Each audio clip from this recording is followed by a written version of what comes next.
Hi, ഇന്നത്തെ എൻ്റെ recipe fish മോളിയുടെ റെസിപ്പിയാണ്. ഇത് അപ്പത്തിൻ്റെ കൂടെ അതുപോലെ പത്തിരി, നൂലപ്പം അതിൻ്റെയൊക്കെ കൂടെ നല്ല ടേസ്റ്റി ആയിട്ടുള്ളൊരു മീൻ കറിയാണ്. തേങ്ങാപ്പാൽ ഒഴിച്ചിട്ടുള്ള മീൻ കറിയാണ്. അതുപോലെ ഇതിന് മുളക് പൊടി യൂസ് ചെയ്യുന്നില്ല. അപ്പോൾ നമുക്ക് വീഡിയോ എങ്ങനെയാണെന്ന് നോക്കാം. അതിനു മുമ്പ് എൻ്റെ വീഡിയോസൊക്കെ ഇഷ്ടമായെങ്കിൽ ലൈക്ക് ചെയ്യാനും ഷെയർ ചെയ്യാനും മറക്കരുത്. സബ്സ്ക്രൈബ് ചെയ്യാത്തവരുണ്ടെങ്കിൽ സബ്സ്ക്രൈബ് ചെയ്യാനും മറക്കരുത്. ഇതിന് ഞാനിവിടെ എടുത്തത് സാധാരണ ഒരു മീനാണ്. ഇതിന് നെയ്മീനാണ്. ഫിഷ് മോളിക്ക് നെയ്മീനാണ് ഏറ്റവും ബെസ്റ്റ്. നെയ്മീൻ എടുക്കുകയാണെങ്കിൽ നല്ല ടേസ്റ്റാണ്. പക്ഷേ ഞാനുണ്ടാക്കിയ ഈ മീൻ കറിയും ടേസ്റ്റിന് കുറവൊന്നുമില്ല കേട്ടോ.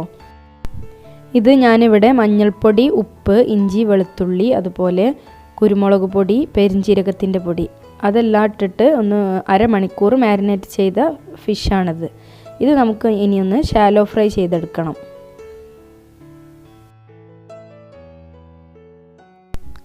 അപ്പോൾ ഇതിൻ്റെ ഇൻഗ്രീഡിയൻസ് ഒക്കെ ഞാൻ ഡിസ്ക്രിപ്ഷൻ ബോക്സിൽ കൊടുക്കുന്നുണ്ട്. അപ്പോൾ ഇത് ചെറുതായിട്ടൊന്ന് ഷാലോ ഫ്രൈ ചെയ്താൽ മതി. ഒന്ന് അങ്ങോട്ടും ഇങ്ങോട്ടും മറിച്ചിട്ട് കൊടുത്തിട്ട് പിന്നെ ഇനി കറിയിൽ കിടന്ന് ഒന്നും കൂടി വേവാനുള്ളതാണ്. അതുകൊണ്ട് ചെറുതായിട്ടൊന്ന് ഷാലോ ഫ്രൈ ചെയ്താൽ മതി. അപ്പോൾ ഇതിവിടെ ആയിട്ടുണ്ട്. ഇനി ഞാനിവിടെ ഒരു മൺചട്ടിയിലാണ് ഈ കറി ഉണ്ടാക്കുന്നത്.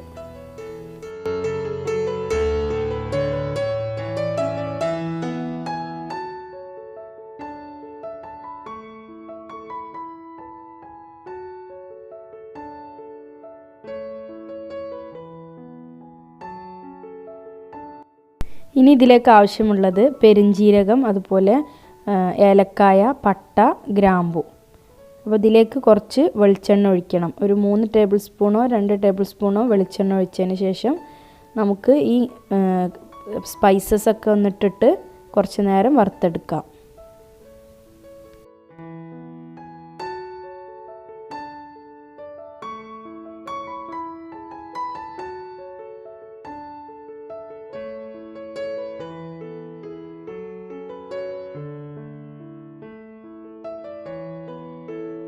ഇതിലേക്ക് ആവശ്യമുള്ളത് 2 സവാള.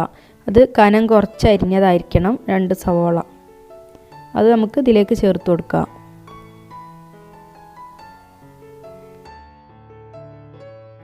ഈ സവാളൊക്കെ നന്നായി വഴന്ന് വരണം. അതുകൊണ്ട് കുറച്ച് ഉപ്പിട്ട് കൊടുത്തിട്ട് ഞാനിവിടെ മൂടി വെച്ചിട്ടാണ് വേവിക്കുന്നത്. നിങ്ങൾ ലോ ഫ്ലെയിമിലിട്ടിട്ട് ഇടയ്ക്കൊന്ന് സോട്ട് ചെയ്ത് കൊടുത്താലും മതി. നിങ്ങൾക്ക് കാണാമല്ലോ എൻ്റെ ഗ്യാസ് എന്ന് പറയണത് ഇൻഡക്ഷൻ ബേസ്ഡ് ഉള്ള ഒരു കുക്കിംഗ് റേഞ്ചാണ്. അതുകൊണ്ടാണ് ഞാനിങ്ങനെ ചെയ്യുന്നത്. സാധാരണത്തെ ഗ്യാസ് ആണെങ്കിൽ ലോ ഫ്ലെയിമിലിട്ടിട്ട് ചെയ്താൽ മതി.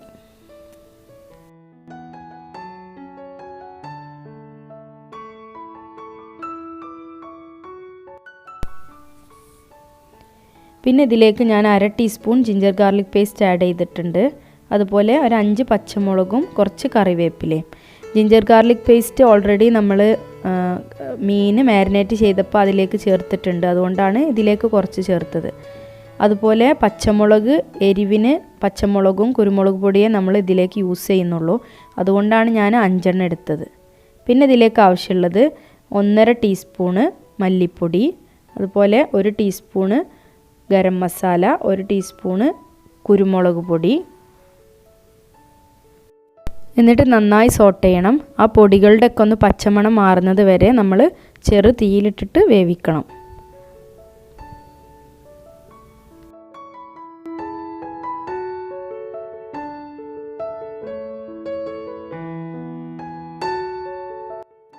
ഇനി ഇതിലേക്ക് തേങ്ങാപ്പാൽ ഒഴിക്കണം. 2 പാലാണ് ഒഴിക്കേണ്ടത്. 2 കപ്പ് എടുത്തിട്ടുണ്ട്.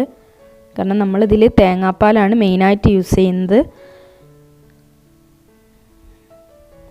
എന്നിട്ട് അതൊരു 3 മിനിറ്റ് അടച്ച് വെച്ചിട്ട് തിളക്കുന്നത് വരെ വേവിക്കുക.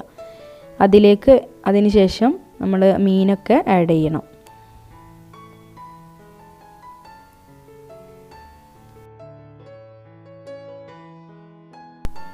മീൻ ചേർത്ത് കൊടുത്തതിന് ശേഷം നമ്മളൊരു 3 മിനിറ്റോളം മൂടി വെച്ചിട്ട് വേവിക്കണം. അതിനുശേഷം തുറന്നിട്ട് നമ്മൾ മെല്ലെ ഇളക്കി കൊടുക്കാൻ പാടുള്ളൂ. മീൻ പൊടിഞ്ഞു പോകാൻ സാധ്യത ഉണ്ട്.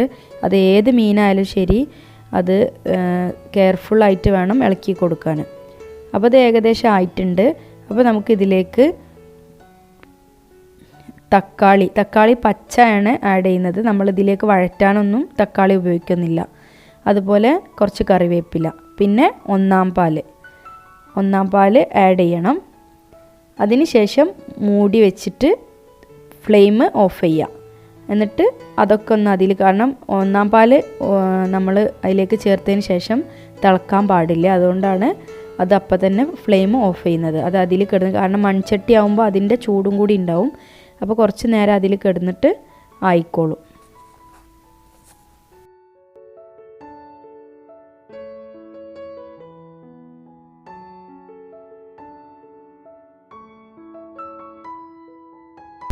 അപ്പോൾ ഒരു 10 മിനിറ്റിന് ശേഷം ഞാനിത് തുറന്ന് നോക്കി. അപ്പോൾ ഗ്രേവിയൊക്കെ പാകത്തിനായിട്ടുണ്ട്. അതുപോലെ തക്കാളിയുടെ പുളിയൊക്കെ അതിലേക്ക് ഇറങ്ങി മീനിൻ്റെ ടേസ്റ്റൊക്കെ വന്നിട്ട് നല്ല ടേസ്റ്റി ആയിട്ടുള്ള ഒരു കറി ആയിട്ടുണ്ട്.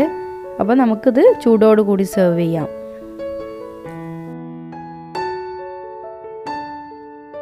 അപ്പോൾ എല്ലാവരും ഇതൊന്ന് വീട്ടിൽ ട്രൈ ചെയ്ത് നോക്കണം. എന്നിട്ട് കമൻസൊക്കെ എൻ്റെ കമൻറ്റ് ബോക്സിൽ അറിയിക്കണം.